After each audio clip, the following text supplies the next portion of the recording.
Hello, everyone. I hope you all are doing well and enjoying your day. Now, before I start, I just want to say if you are a mom or a mother figure to anyone, I see you and I understand. Now, today I'm going to address three topics from various sources surrounding the following: maternity leave in the US, maternal mental health, and childcare costs. These three very important topics are the main reasons why being a stay at home mom is not always a choice. This hits home for me because I have done both sides of that motherhood. I've jumped right back into work after giving birth, and the second time around, I'm a stay at home mom. My only hope is that after you watch this video, you have a new knowledge and a better understanding of the world of being a mother, and you'll see what we go through day to day. Before setting up your nursery, planning gender reveals, or seeing your little bundle of joy on the ultrasound, what most mothers, including myself, first think about when they see those two positive lines on a pregnancy test is, what about my job? I know it's hard to think about that, and it's the sad reality for most of us.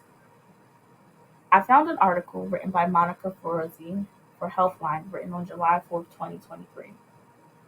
It stated that 40% of women do not qualify for family medical leave, better known as the FMLA Act. This act gives future mothers about 12 weeks of protected job leave. Most of them do not have paid leave. So for 12 weeks, most mothers, unfortunately, are not getting any income.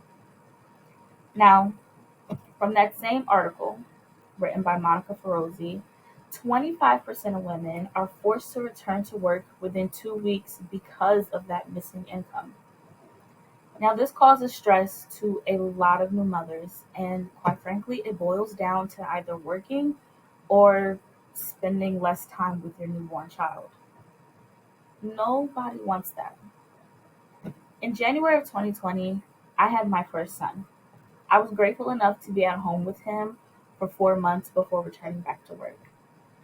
The time I spent with him was blissful and very well needed. As you all know, those first few weeks with your newborn are very, very important for mom and baby. Now, in the back of my mind, I was worried about money because my fiance and I, we went from a two income household to a one income household. And this gave me more anxiety than I like to admit. On top of that, as we all know, global pandemic came in March. It was hard for me to watch him leave every day, knowing that we were in a global pandemic and we had a 2 month old at home. On the National Institute of Health website, I found, with multiple credit references, that 22% of women who partook in a survey suggested that they showed severe symptoms of anxiety.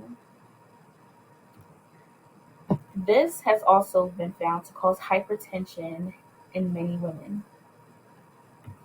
This fact is from the National Partnership for Women and Families, and it was written by Stephanie Green in June of 2021. I can relate to that as well because I was put on high blood pressure medicine from February of 2020 till July of 2020. I just could not calm down. My anxiety was through the roof, and it was a very rough couple months for me.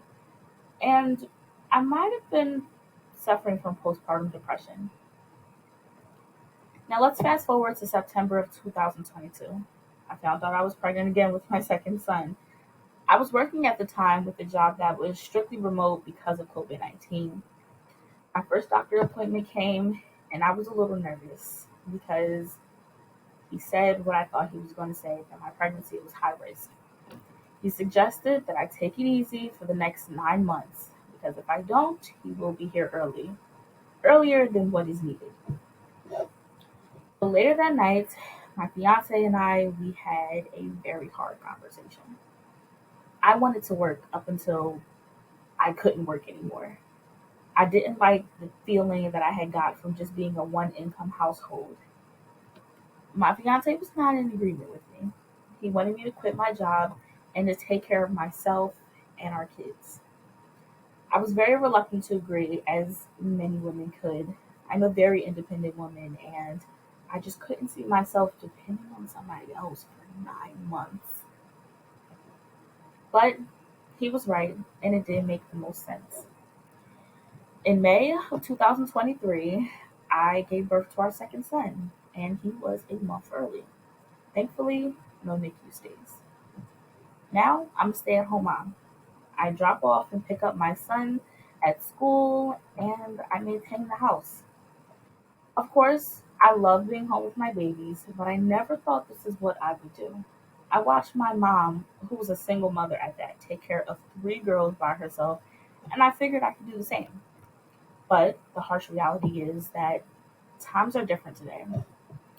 I thought about putting our youngest in daycare, and we went back to the drawing board to see if this was possible because he knew I really did want to work and I really did want to contribute to the house, even though I am, just in a different way.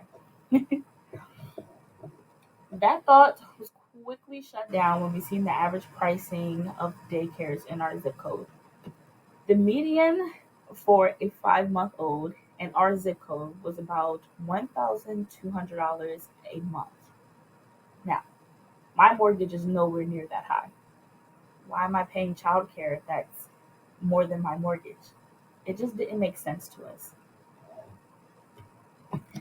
Pulling from an article written by Joelle Rothman on January 28th of 2020 for WHYY PBS showed that for a family of two who make on average about 50,000 a year, 10% of your income goes to childcare costs.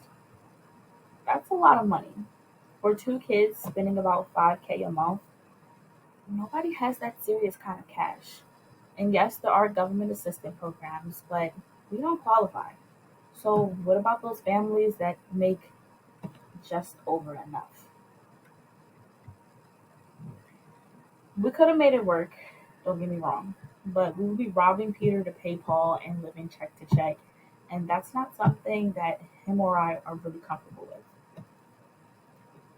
Now, it took me over a year, but I have concluded that I may not be working for quite some time due to daycare costs skyrocketing like this. And this is the reality for most parents. My story is only but one, and I am more than fortunate to be able to stay at home and raise my kids with ease. However, this is not the reality for most mothers. America is one of the wealthiest countries in the world, but the rights for maternal leave need some serious work. My only hope is that one day Congress will get some senses and change this, and that now you understand or have a better understanding of what it's like to be a stay at home mom. Social media portrays us to be these TikToking vlogger parents who shop at Target and drink Starbucks all day, but that's not it. It's really hard out here for a lot of mothers, and my only hope is that you understand now. Thank you for taking your time to listen to this, and I hope you all have a